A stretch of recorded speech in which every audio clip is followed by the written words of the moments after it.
commençais à me dire, je pense que tu vas mourir. J'arrivais pas à bouger, j'arrivais pas à respirer. Le 16 novembre 2024, j'allais tout simplement récupérer des joueurs qui sont dans mon équipe que je coach. Je suis tombée une première fois sur les policiers à une espèce d'intersection. Ils se sont arrêtés à ce moment-là pour me dire, voilà, madame, vous n'avez pas le droit de passer là. Et j'ai fait le tour du rond-point.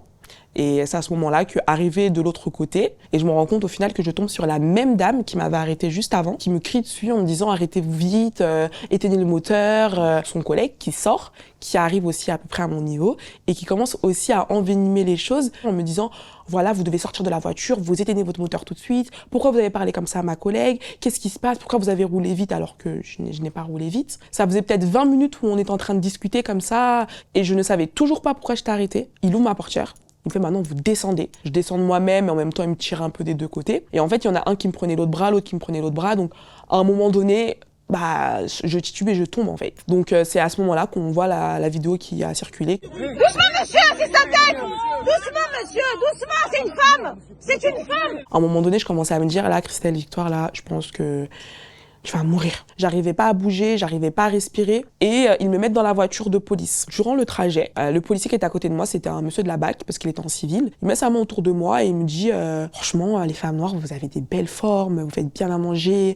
Non, franchement, moi j'adore les femmes noires. Je sais pas si pour lui c'était pour détendre l'atmosphère ou pas, mais pour moi ça se dit pas. Au commissariat, franchement, je suis tombée des nues. À un moment donné, il y a un des policiers qui me dit oui, est-ce que vous portez une perruque? On connaît les gens de chez vous, en général, vous portez des perruques, voilà, on sait jamais, vous pouvez vous pendre avec, etc. On essayait de me ridiculiser, de m'humilier. Alors j'ai bien rencontré un médecin, donc du coup de la police, et puis à la fin il me dit, quand vous allez sortir de garde à vue, je sais pas à quel moment, mais quand vous allez sortir, vous prenez un Doliprane et tout ira bien.